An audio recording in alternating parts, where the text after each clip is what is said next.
I'm going to enjoy a trip with my friends using your card. Suddenly, Brian called me. I had noticed he'd been coming home late and chatting with Nicole, acting strange. Was he planning something with her all along? I suspected they teamed up for a scheme. But thankfully, I was prepared. Maybe I should act surprised. Oh, really? Explain. I already knew Brian was leaving for a trip today. It's unbelievable if he's trying to trick me. I have been patient until now, but today I felt the urge to get back at him. It's time to fight back against those annoying siblings. Once today is over, everything will clear up. I hope they're having fun on their trip, unaware that someone in their group is on my side. My name is Pamela Smith, and I'm 33, living with my husband Brian. After high school, I started working at my current company, gained experience, and got certifications. Being valued for certifications and my track record, I got a lead position at 21. Even though I'm younger than Brian, I'm his superior at work. I trained him and two others. Brian joined the company a bit later, and despite being close in age, I became his supervisor. We started dating, and our relationship became typical. After moving in together, I noticed Brian's sloppiness. We got engaged, and Brian proposed that I become a stay-at-home wife. He had a dream of me handling the house, and he wanted kids soon. I expressed concerns about finances and not quitting my job even after having kids. I understand the idea of buying a house, but it bothers me that you earn more than me. Still, I want our house. I was thinking of getting one right after our wedding, but that might be tough. Since I already earn more, how about we manage the wedding and the house for now and think about kids later? We can decide what to do about my job then. All right, let's do that. Honestly, I didn't want to quit my job, but I felt like suggesting this. Otherwise, Brian might keep demanding. Before our wedding, we had an engagement party with both families. Brian's sister Nicole was away on a trip, so I met her for the first time at the wedding. She entered the waiting room without knocking, looked me up and down, and said, "So this is who Brian chose. A bit plain compared to his past choices, huh? I'm Pamela. Nice to meet you, Nicole." She waved her hand and left the room, leaving me stunned by her upfront attitude. Turns out, this sister-in-law is quite the character. Later, I greeted my sister-in-law's husband, and he seemed like a decent guy. The ceremony went smoothly, and after touring our new home, Brian and I bought the house we both liked. I thought things would get busy, so I put more energy into my work. On a seemingly ordinary day off, the doorbell suddenly rang. Since I was occupied, Brian answered it. He came back chatting and laughing. It turned out my sister-in-law had dropped by. "Hey there, Pamela. Brian's doing pretty well, huh? Owning such a big house. Good for him. After all, he's my little brother, right? I've been working hard. Make yourself at home, Pamela. Don't we have some snacks or something? My sister's here, so hurry up." I felt something was off with Brian's behavior.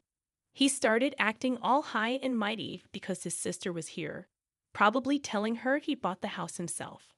I chipped in for the down payment and contributed to paying the mortgage, but Brian really wanted his name on the title. Despite us living together, I thought it didn't matter whose name was on it. However, the way he explained it to his sister bothered me. I decided not to make a scene and held my tongue. "Here's some snacks. Brian works really hard, you know." Why does Pamela sound so bossy? Well, I am Brian's supervisor at work. Oh, did I not mention that? When I started the job, Pamela was already a manager. She began working right after dropping out of high school. It couldn't be helped. If it were me, I'd surpass her in no time. "Wait, you dropped out of high school? You look serious, yet you're less accomplished than me. Is there a problem?" "Not really, but since he didn't graduate, and I'm your sister-in-law, I can ask you for anything, right?" "That's true, Pamela. Whatever my sister says is the final word. If you refuse, I'll kick you out of the house." I struggled to understand what this sibling pair was talking about. What's the point? She can ask me for anything because I don't have a high school diploma. And if I don't listen, I'll be kicked out of the house. What kind of nonsense is this? I gave a polite smile and quickly escaped to the kitchen. From the kitchen, I could hear Brian's voice, and they seemed serious about their earlier conversation. After their talk, my sister-in-law came into the kitchen. Hey, Pamela, I've got a favor to ask. What's up? I kinda need to borrow a little money, like $5,000, please. How is that a little money? That's a lot. What do you need it for anyway? Come on, it's just $5,000. You're a supervisor, right? You must have a good salary. Oh, right, I needed to cover the remaining renovation costs. Didn't you just brag about your new condo? The other day, Brian told me to hand over some money. He claimed he'd lend it to his sister, Nicole, and said I should ask you. Why would he decide that without asking me? Listen, Pamela, either give me the money or I'll call the boss right now and tell them you want to quit. Which one do you prefer? All right, Nicole, I'll lend you the money, but on one condition. We need to draw up a promissory note. Even though we're family, I want it in writing. So when you come to get the money, make sure to bring your ID with a picture, okay? Oh, such a hassle, but fine. If you're going to give me the money, I'll be over tomorrow night. So I decided to lend my sister-in-law the money. I had this gut feeling that getting her to sign a promissory note was essential. Even though Nicole grumbled, she did bring everything I asked for the next day. But seriously, I never knew how much Brian was spoiled by his sister until we got married. It's just ridiculous. I bet no matter what I said, it wouldn't have made a difference. Later on, I found out Nicole used the money to buy designer stuff. Once I lent her money, she kept asking for more without any hesitation. Of course, I made her sign a note every single time. In a month, she had borrowed about $12,000 from me. Just when I thought this was becoming too much, I got called into the boss's office. Turns out, they wanted to promote me from a supervisor to a manager. I was over the moon, excited to share the good news with Brian, who had taken the day off. I'm home, Brian. Guess what? Welcome back, Pamela. You seem really excited. What happened today?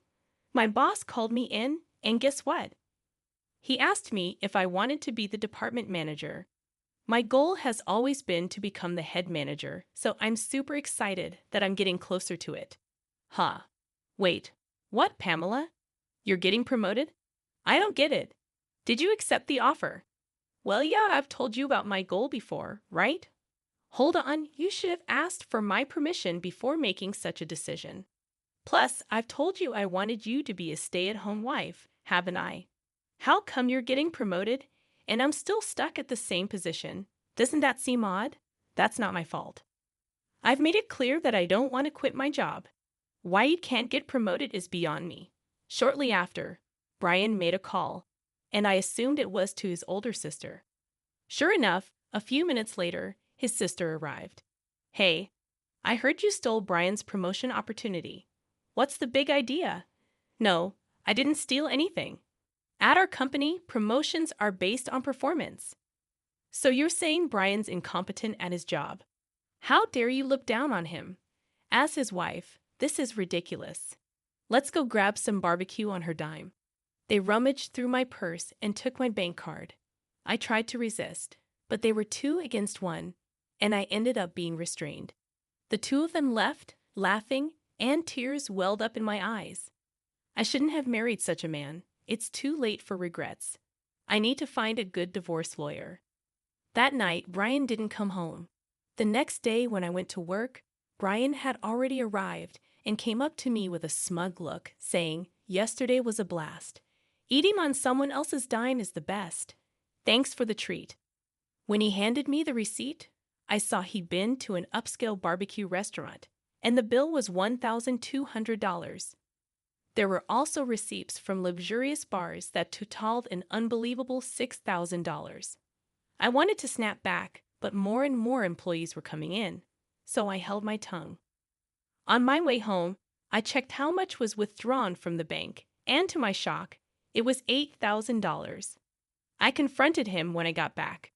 Brian, what were you thinking, taking out $8,000 for fancy barbecue and luxurious bars? It's my money, and it's what I had saved from my single days.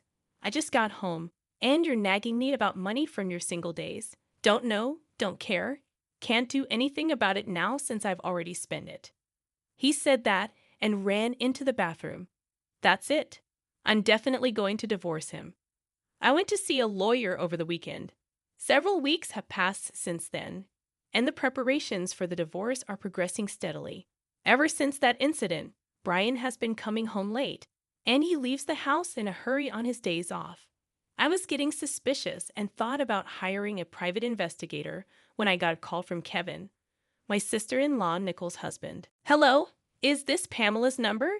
Yes, Kevin, it's rare to hear from you. Yeah, it's been a while. Anyway, is my wife there, Nicole?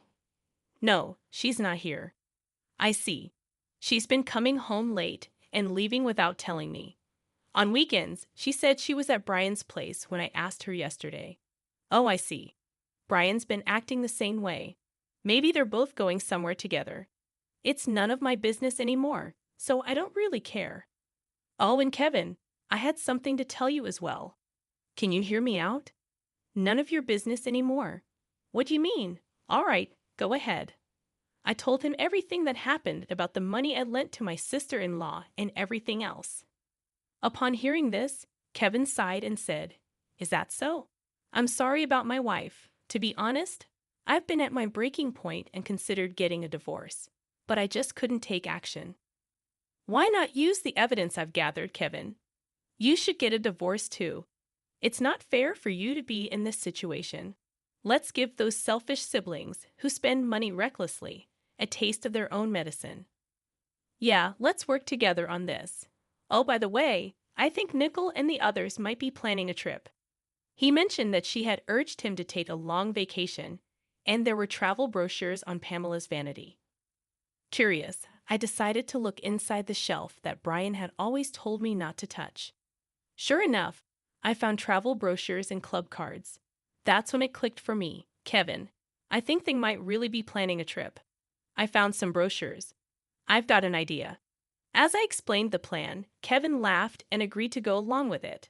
We decided to coordinate further via text and ended the call. I also sent him some potential evidence that could be beneficial for the divorce and meticulously planned our next steps.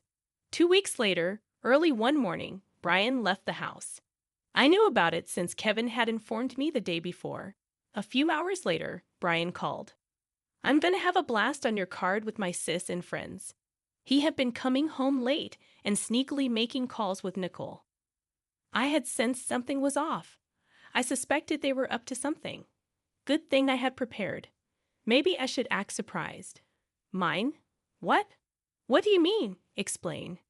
Seriously, you didn't notice. We planned this trip ages ago.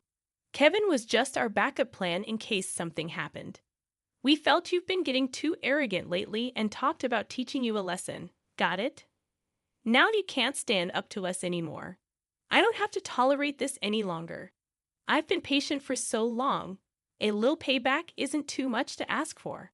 I don't feel anything anymore, not even a shred of emotion. Brian, what did you say earlier? I told you about your debit card, right? Huh? I have my card in my wallet, though. What? What are you talking about? Because here it is. Wait, what the heck is this? You just noticed? Slow on the uptake, huh? Didn't you take my old gym membership card from the fitness club I used to go to? It's the same color and same stiffness. Oh my God, it does say fitness club. But I swear when I checked it, it was definitely a debit card. Are you sure you didn't just mix them up? Hey, I heard everything because you're on speaker. What's going on? Brian brought a fitness membership card. I'm sure I saw my debit card. Ah, so it was a scheme by Nicole and Brian, huh? I'm so disappointed. Actually, last night I switched the debit card with the membership card. Seems like you didn't check this morning and just went with it. What? Dude, what the heck are you playing at? No, I should be the one asking that, Brian. Tough break, huh? Don't get too cocky just because you're my stepsister. Got it? You'll remember this when we get back. I've got gifts waiting for both of you when you come back. You trying to bribe us? I won't accept anything but cash. Well, we'll see about that. Look forward to it. That's beside the point. What should we do now? Oh, Pamela, can you send me some money? I hung up the phone. I didn't need to hear any more. Then I got a message from Brian saying, "You better send it, okay? Or worst case scenario, we still have Kevin here, you know." I simply replied with, "Is that so?" and went back to sleep. I was woken up by the ring of my phone in the afternoon. Looking at the screen, there were an incredible number of missed calls and messages. First, I called my brother-in-law and then answered Brian's call. "Hey, finally send the money ASAP, please. It's so cold. I think I'm gonna freeze." The reason they're cold is because they're in Alaska. Considering it's February, you can imagine it must be freezing if Brian and his group are saying they're cold. Seems like my plan worked. Really? You said Kevin would help, right? Or is he not there? What do you know something? Anyway, it's freezing and Kevin's not here. Should I clue you in? Since you and Nicole teamed up, Kevin and I did too. Simple, right? Now do you get why I entertained you guys for so long on that first call? To buy time, and Kevin, he hopped on another plane and is coming back here. I hung up once I got word he boarded the plane. Got it? What's your deal with my husband, huh? Don't tell me you're wrong. We teamed up to get back at you. Now find your own way back. See you. And with that, I hung up. Kevin should be arriving here soon. I decided to call in my lawyer.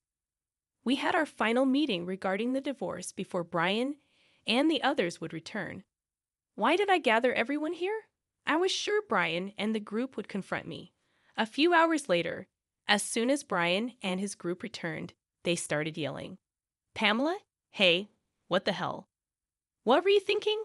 Be prepared to move out, okay? Kevin's with you, isn't he? Why did you even come back first? Unbelievable. You okay with me leaving? You apologize. Shut it. Sit down." Usually calm Kevin's shouting stunned Brian and his companion, making them sit down right away.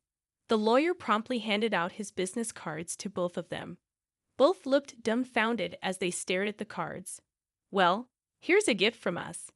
Kevin and I handed them a stack of papers.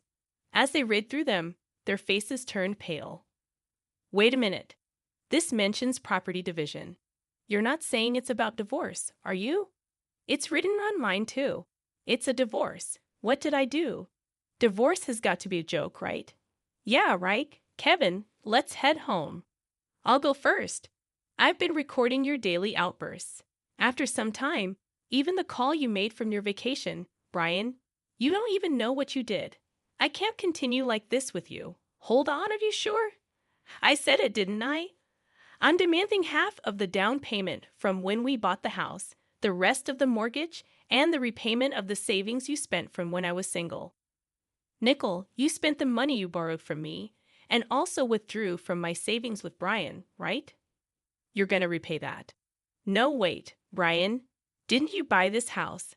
And I never borrowed or used any of it." "That's a false accusation, Nicole. Please go through everything. There's a promissory note in there for the amount you've borrowed so far." "No way. I don't know anything about this. If there's no proof, I'll do this with this scrap of paper. And me too. Hand over that recorder." Brian stomped on the recorder. Nicole tore the paper into pieces and threw it away. And then the two of them looked at us with smug expressions. "Look here. First of all, Brian, even if you do that, there's still data on the computer. And Nicole, that wasn't the original document. What the hell are you two doing? Oops, indeed. You two don't think things through. Nicole, I have a claim against you too, spending all the savings and such, and say hi to that guy you got close to at the bar." Both of them were shamelessly crying on the spot.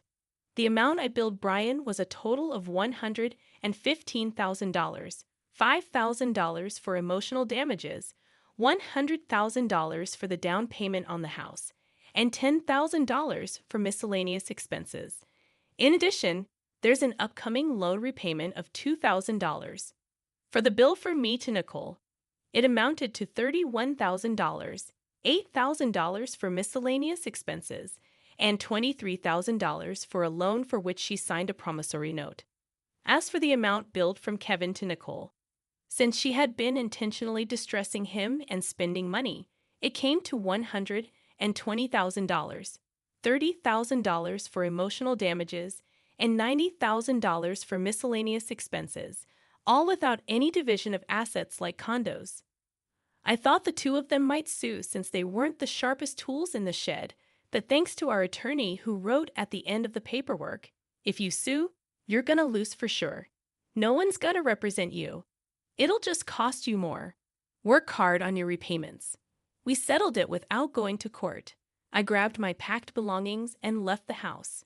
Somehow, the word got out at my office, and he was transferred to another branch. Only a few weeks had passed when I got a message from Brian.